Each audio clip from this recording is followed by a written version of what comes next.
Huwag tayong magpaka-impokrita. Pag nakita natin yung tao, ano unang tinitignan natin? Physical, di ba?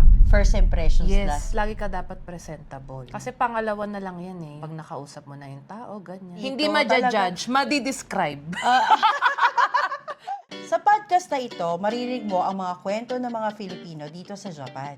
Mga kwentong puno ng lakas, pagmamahal at pagbabago. This is Japinay Stories. Today's guest is not just a beauty entrepreneur. Isa rin siyang advocate ng self-love, wellness, and inner transformation. Isa sa kababayan natin dito sa Japan na talagang nakaka-inspired. Let's all welcome Miss Rina Jamir ng Deluxe Beauty Lounge. Ayan!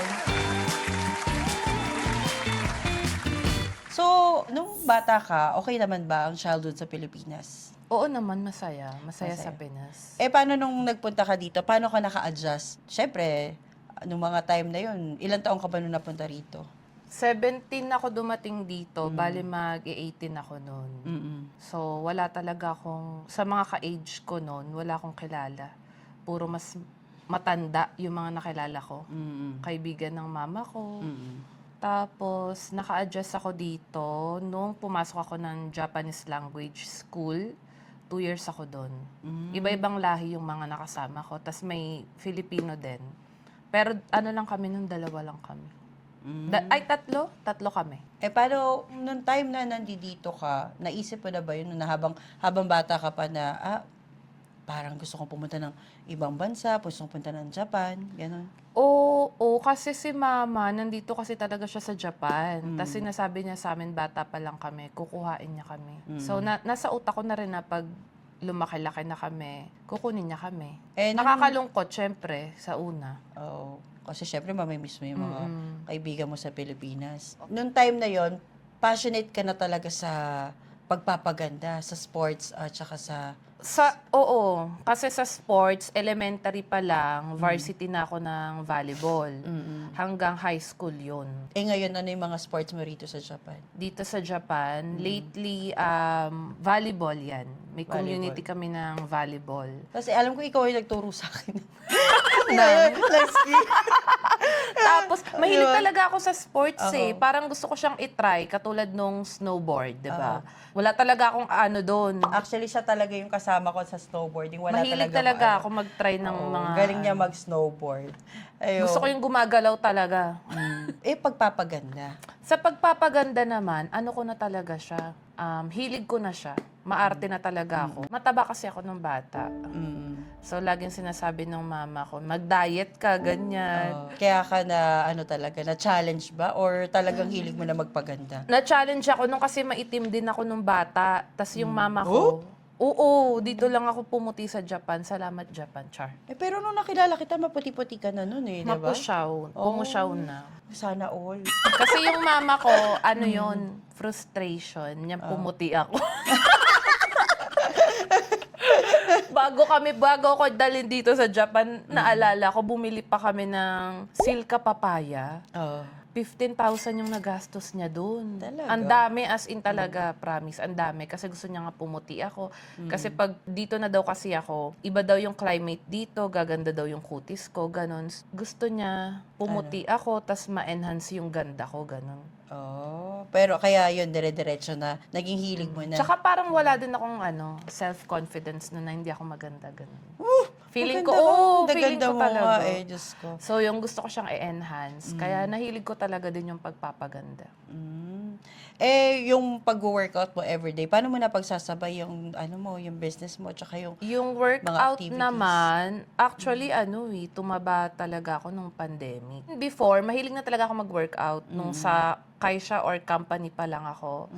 After ng work ko ng 8 to 5, diretso na ako ng gym. So, na-maintain ko talaga yon. Then, nung pandemic, nag-start, hindi ko na naalagaan yung sarili ko nung pandemic. Actually, marami naman, di ba, tumaba talaga din ng pandemic. Tumaba ako ng pandemic, tas sabi ko, parang gusto ko ibalik yung dati, na everyday ako nag-gym, ganyan. So, ngayon, unti-unti, inaano ko ulit na mag-gym. Mag-workout. Mag-self-love ulit. Para sa mga kababaihan at saka yung mga Pilipino dito or Filipina dito sa Japan, ano yung message mo at saka yung a-advise mo para sa mga Pilipina? Kami ng partner ko, every day, actually magwa 1 month na. Every day, 30 minutes nag-walking kami. Oh, At least 30 minutes. taray. Morning, routine namin siya. So, naano din ako kasi siya, lagi niya akong, pagkatapos niya, ginigising na niya ako. Gumising ka na dyan, ganyan. Tsaka mga Hapon, di ba, Yes. maigpit sa health conscious. Healthy conscious ang mga Oo. Japanese. So yun, gawin nyo siyang routine kahit 30 minutes morning. Ang sarap sa pakiramdam. 1 month na namin siyang niroroutine. Eh, paano advice mo sa mga, sobrang mga busy? Agahan yung gumising. 30 minutes lang yun. Siyempre sa umpisa, di ba, 30 minutes parang ang tagal nun. Ngayon parang sa akin yung 30 minutes na paglalakad, Oo. parang 10 minutes na lang siya. Actually, Tsaka, bakit ba importante ang self-love, syempre, bago ang lahat, bago yung pagtatrabaho? Self-love para sa important. Importance. Bakit siya importante para sa'yo? Mabibuild yung confidence. Confidence. Oo, di ba? Self-love. At the same time, yung passion mo or yung mga hobby na gusto mo pang magawa. Ikaw na isang Ako interviewer. Ako sasagot. So, ano yung daily self-care and routine mo para sa pagpapaganda or sa beauty? Sa umaga, maaga ako nagigising. 5:30, gising na ako niyan. Tapos kape muna ng 30 minutes, ayos. Then, 30 minutes walking. Then, after ko mag-walking ng umaga, work na ako niyan sa bahay. Linis muna, then work na. After ng work, nag-gym pa ako niyan. Wow! Yes, Taray nag-gym talaga. pa ako niyan. Hindi lang halata, Charis. Yun yung mga kasama ko sa gym, kaya nakaka-motivate lalo. Dapat din talaga community, Yung may Yes. mahilig din Yung talaga. mahilig sa pagkain din. Okay. Lately, nag-meal prep na ako ulit. Ginagawa ko na yung 1 week na meal prep din. Siyempre, skincare. Oo, paano ba ma-maintain yung ganyang ganda? Prayers. Char! Ang dami mong machine dito, sarili mo lang din yung inaano mo, wala kang Hindi tao. lang din naman sa machine. Siyempre, dapat yung sa skincare mo, tapos sa balance sa food, tea ka din, ganun. Oo. Tea. As in tea, ocha. Yun.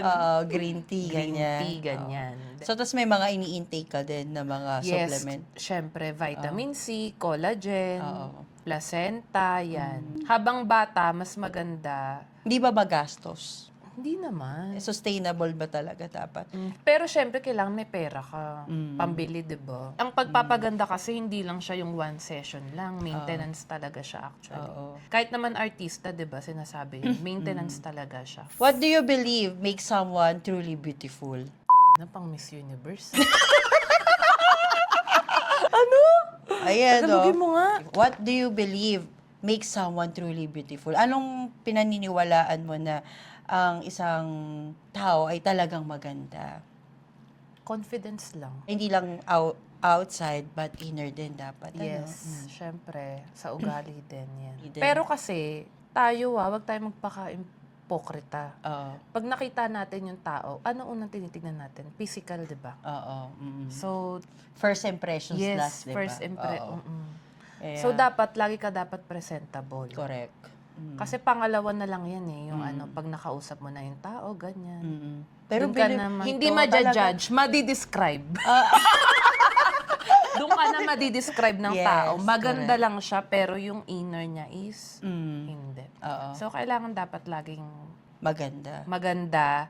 At the same time, yung inner din, syempre. Alam mo, sobrang bilib na bilib ako talaga dito kay Miss Rina. Kasi talagang napagsasabay-sabay niya yung family, at the same time yung business, at pati na rin yung self-love, at pati yung workout niya talagang everyday kapag tinatawagan ko siya talagang, alam mo yun, nasa activity siya talaga. Hindi siya talaga Maganda nawawalan. kasi yung busy ka, tapos yung time management. Binibigyan ko talaga ng time yung Grabe, sa no? work, sa gym, Oo. ganun. Kaya ganyan kagaganda no? Ganda-ganda Parehas mo. lang. Gusto ko nga yung, di ba, ganda-gandahan lang. Yes, yan. Lagi niya sinasabi.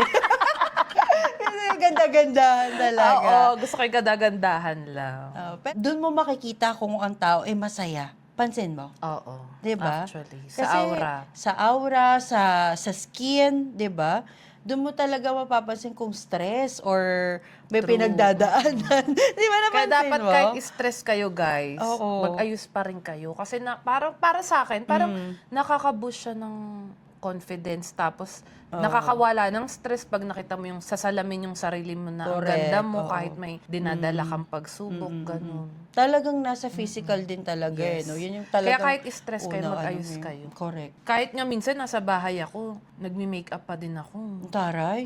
Kahit maglilinis lang. Dapat full makeup? Hindi naman. Hindi naman. Okay. Dapat naka-UV, Paano tapos yun? Ako moisturizer lang. Ewan ko tsaka sa totoo lang tayo. Oo. Ganun di ba? Oo.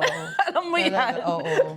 Pag nakikita ko sa salamin yung sarili ko, ay, ang ganda-ganda ko. Ganon. Arte. Kahit may hawak na map. Correct. Kasi talagang, no, ang sarap makita sa Ewan ko, umaga bakit? Tsaka hindi, masarap talaga tumingin sa salamin, di ba? Na ang ganda-ganda Ikaw kasi mo lagi. unang-unang magsasabi na, sa sarili mo na maganda ka. And then, yung pag nakita mo yun, magiging masaya ka. Isang beauty tip na never failed para sa mga nanonood sa atin. Ang mga Filipina, hindi lang dito sa Beauty sa tip. Filipina dito sa Japan. Isang beauty tip na never failed para sa'yo. Never failed. Oo. Siguro, uminom kayo na collagen. Collagen. Yes. Oo. And Yun. Collagen and vitamin C. Supplement para sa akin. yun talagang never mo nakakalimutan every day. Supplement and tea. Ayan. Oh. Yeah. One word para describe ang Japan life. Subarashi or wonderful. Wow. Bakit? Siyempre, first world to. Char! Hindi, parang sa Japan, ang dali lahat. Basta magsikap ka dito, madali lang talaga. Subarashi, no? yes. Pag marunong ka sa diskarte talaga, Lalo na pag madiskarte ka. madiskarte ka dito, Yes. masipag ka, maraming opportunity na darating para sa'yo. Ano yung pinaka-favorite mong Japanese food? Japanese food, yakiniku. Yakiniku. Yes. Hindi ka kumakain ng mga hilaw, no? Soba, yan. Hindi, no? Japanese pasta yon soba. Sa mga hilaw, mga sushi, hindi. Yakiniku means yung parang sangyup sa Pilipinas. Oo, Yung sangyup. ihaw-ihaw sa table. Yun. No? Wagyu. Sarap. yarn. Wagyu beef, number 1. Ano naman ang difference ng Rina noon at yung Rina ngayon? Rina noon at Rina ngayon. Yes. Lalong gumanda. Char! Oh! Charis! Well, totoo naman talaga. Na-enhance? Parang wala naman. Ganun pa din. Ikaw, kasi 17, 18 ako, kilala mo na ako. Hindi, syempre ikaw yung noon. Para sa akin, na bago- wala naman na bago. Wala naman. Yung Siguro mas naging matured kasi syempre magte-30 na rin ako. mas lalong gumanda. Ayun. Ayun. Coming from my friend. Char. Mas lalong gumanda na super na sobra-sobra. Na-enhance. Talagang maganda ka naman na noon pa eh. Totoo ba? Hindi ko Yes. feel yun. Ganda mo Hindi ko noon. feel. Kasi ako, wala akong friend talaga na pangit. Oo, lagi niya sinasabi. Lagi ko sinasabi. Ayaw niya ng pangit. Hindi naman na. Kaya pero, kung gusto niyo maging kaibigan ko, dapat may pampabotox ka. Char, hindi, talaga. may pampafacial. Alam mo yun, pagkakasama mo talaga at saka yung kausap mo is yung parang talagang may itsura or alam mo yun? Hindi, tsaka kasi nakakadala din. Kung ano yung kaibigan mo. Yun, magiging nakakahawa. nakakahawa Nakakahawa talaga. Kaya kung ano yung gusto mong mangyari sa buhay mo, dapat ang kakaibiganan Hindi. mo. Gaya niyan, sa negosyo, nagkasundo tayo, di ba? Sa And then, pagpapaganda. papagpaganda, sa mga activities. True, totoo yan. Tapos yung multitasking sa buhay dito sa Japan. Kasi dito talagang walang katulong, ikaw lang lahat eh. 'Di ba? Paano mo mapagsasabay-sabay yun? So, yun yung dapat number 1 na pagka pumili ka ng kaibigan. Pareho kayo ng goal sa buhay. At Yeah. dapat yung goal na yun is maganda. So, ano yung message mo para sa mga Filipino dito sa Japan at saka sa iba pang bansa na nanonood sa atin ngayon? True beauty starts the moment you decide to love yourself. Thank you very much, Rina, for reminding us that self-love isn't selfish, it's essential. At sa ating mga listener, remember, wherever you are in the world, your story matters. This is Ayumi J. See you next episode.